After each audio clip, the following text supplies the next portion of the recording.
योद्धा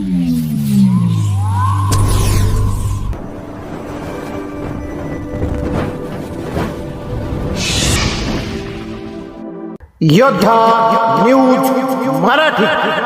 कोकण किनारपट्टीला गारपिटीचा तडाखा, मुसळधार पावसासह गारांचा वर्षाव, बळीराजा चिंतेत।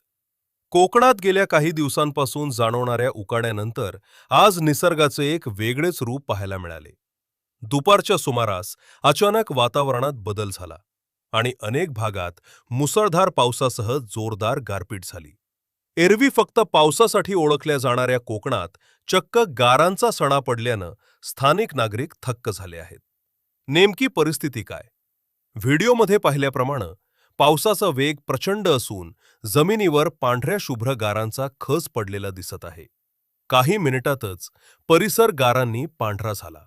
या अवेळी आलेल्या संकटामुळे जनजीवन विस्कळीत झाले असून अचानक आलेल्या या बदलामुळे नागरिकांची मोठी तारांबळ उडाली।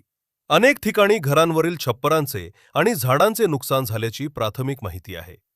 शेतीवर मोठे संकट। या गारपिटीचा सर्वाधिक फटका कोकणच्या वैभवशाली आंबा आणि काजू बागांना बसण्याची शक्यता आहे। आंबा बागायतदार हवालदिल।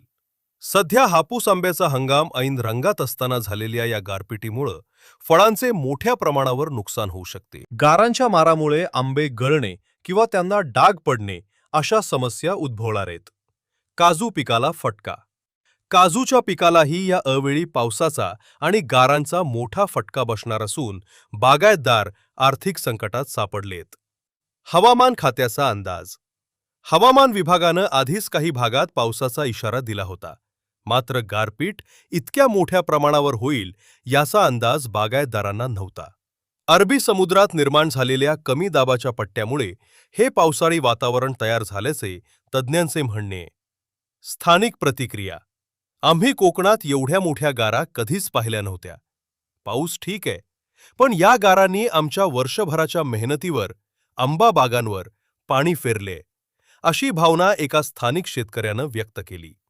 पुढील 24 तासात कोकणात अजून काही ठिकाणी पावसाची शक्यता वर्तवण्यात आली असून प्रशासनानं नागरिकांना आणि शेतकऱ्यांना सतर्क राहण्याचे आवाहन केले।